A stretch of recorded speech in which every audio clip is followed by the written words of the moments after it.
This is a 3-piece kit, and in this kit you get these pieces that interlock.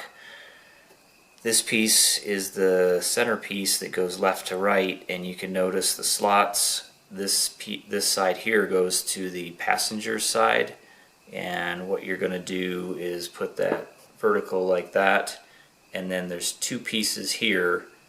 The longer of the 2 pieces goes to the middle, with the thicker part going towards the back. So assemble that and push it down till it locks together, and then the other piece goes towards the driver's side, and again the thicker piece the thicker end goes to the back, and again push it down until it bottoms out and locks together. And then once it's in this configuration here, take it over to the seat and put it in the console, and it just drops right in top to bottom. And once it's in, push down on the rubber mat that's at the bottom of the console.